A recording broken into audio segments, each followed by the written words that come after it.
once again to another Fragments of Silicon review session. 4 games up this week. The first of which is a game I think it's called Mircron Wars XR. I'm not exactly sure how to pronounce that first word. It's a made-up thing. I'm assuming that the Mircron is the bad guys that you are shooting, or the planet from which they hail.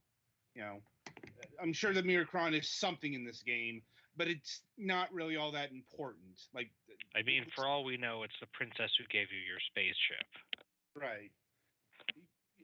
You know, story usually takes a backseat in shmups, and yeah, this is it's a kind of all range shmup, as in you can move in any direction, sort of like you can see it on screen right here. Like, the caveat is your movements are restricted to kind of circlish, as in, you know, you bank left, you bank right, but you can't move on a dime. You've got to lean into it. As is more or less realistic for something that has thrust and aerodynamic maneuverability, which makes less sense in space. But it's a 2D. You can't do the thing like in Asteroids where you can just rotate in place. Yeah. That seems to be the big spot of uniqueness in this game. Because, you know, honestly, I've never really played a shoot 'em up that's controlled like this. At least not to my knowledge. I'm not saying that they never existed before here. It's just, this is not a design or control scheme that you usually see in a shmup. You know, with the asteroid there, that's usually where this kind of control is seen, although much more, you know, 360 degrees. And it's definitely something you have to get used to, as Petty is showing, because it's not, you know, it's not all that intuitive, and it does make the game more difficult. Yeah, you don't look that agile for a space shooter. That's exactly the problem. What are the power-ups? I've seen him picking up power-ups, but they don't seem to do anything. Yeah. Yeah. Well, I mean, okay, so your basic power-up is, well, getting ammo. This is one of those games that also, you can see the ammo count. Yeah, you don't have infinite. That is unusual. Like I for said, a space shooter. Yeah, this game is. You do get upgrades, and there's the standard upgrades, like you can get 3 lasers, more powerful lasers. But the green drops are just more gun for your gun. Yeah, more ammo. I guess most science fiction generally sort of assumes that around the same time that people develop hyperspace, they also develop infinite ammo. Right. Oh, that was neat. You can change the trajectory of the asteroids. Mm-hmm. And like knock them into people. I mean,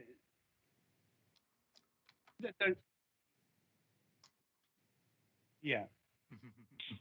I mean, the power-ups here are much more on the conventional side. Outside of, you know, the gun upgrades, well, you got your bombs, which will predictably destroy all life on the screen. You know, it's like, and you can pick up more. There are warp gates, which I'm not exactly. I never figured out what they do exactly, because, you know, there doesn't seem to be like a destination you're going to. It's more, you shoot the enemies until you die, or a boss appears, or something like that. Giant starship, some boss thing is approaching. Yeah. And I suppose, like, your meta goal is collecting gold coins, because when you collect gold coins, enough of them, you can unlock better ships. You know, once again, that's a bit more forward progression that we've seen in other shmups that we've reviewed this year. Like, and oh man, you unlocked the shooting blue bacon. Yes. See, he's having a much easier time destroying all the enemy ships. Mm-hmm. Mm-hmm. So, in some ways, this game is very conventional. You've seen this in every shmup ever. And in other ways, it is shockingly unique. I mean, maybe not the best implementation of said ideas, but, there's not really another shmup that comes to mind that does this particular thing. I mean, So it's reasonably uncommon for enemy ships to actually be shooting at you, even if they don't seem to have any off button for their guns. Right. Though your shots, well, you can turn that on and off. There is an auto fire toggle.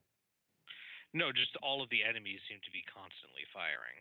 No, I know that. I'm just clarifying that your ship can turn that on and off. Right. So if you want to be strategic with the ammo reserves, you can do that. Yeah, it doesn't look like your ammunition is like actually limited. Well, it's like, or at least you can run out, but it's not like a practical concern, is what I mean. Well, that depends on the kind of gun you have, because the more, it's like the more guns you have, the more shot you go through. So if you have 4 cannons there, you're going through 4 bullets at a time. So this game does have a bit of depth to it as well. That being said, it is still a pretty basic shoot 'em up.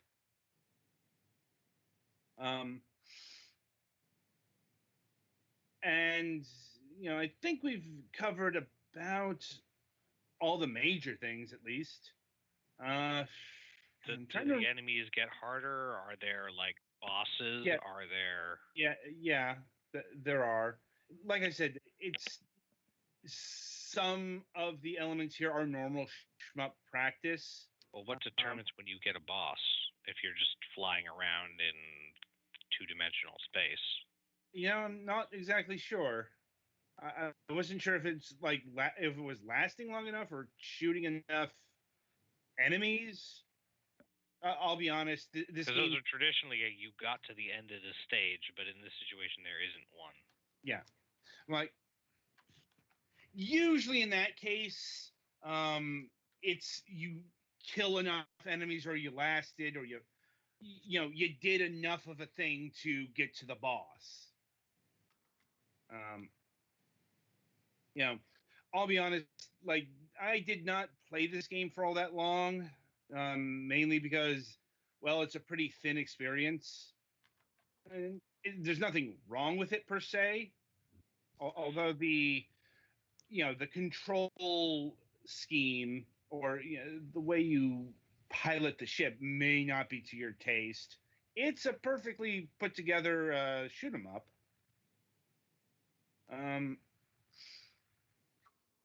It's just, it's a simple game. Does feel quite mobile friendly as well.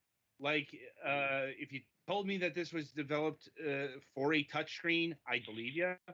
As far as I know, there isn't a mobile version of this. But I like, at least on the surface, I could definitely see this game being ported. Music, about what you'd expect from a shoot 'em up. It's another one of those things. Like, it's fine. It's fairly there, as we see in a lot of games. And let me see here. Pricing. So the game clocks in at $3.99. Like, I guess that's about what I would pay for it. Yeah. Like, $4 is a fair enough price. Like, I'd say $2 would probably be optimal for what you get here. But 4 it's fine, and really that's kind of the review in a nutshell. Most of it's fine, it works, it's nothing spectacular, but it works. It's just it's got some very wild and interesting quirks that does set it apart from the pack. It's just not the flavoring to everybody's taste. All right. So overall, I'd say it's an average game with a bit of personality to it, but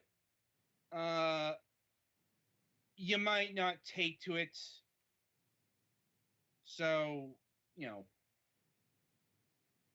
it's one of those things that's a bit too subjective for me to make a definitive statement. Like, I can't say it's an objectively bad control. It's an awkward, no doubt, but that's intentional.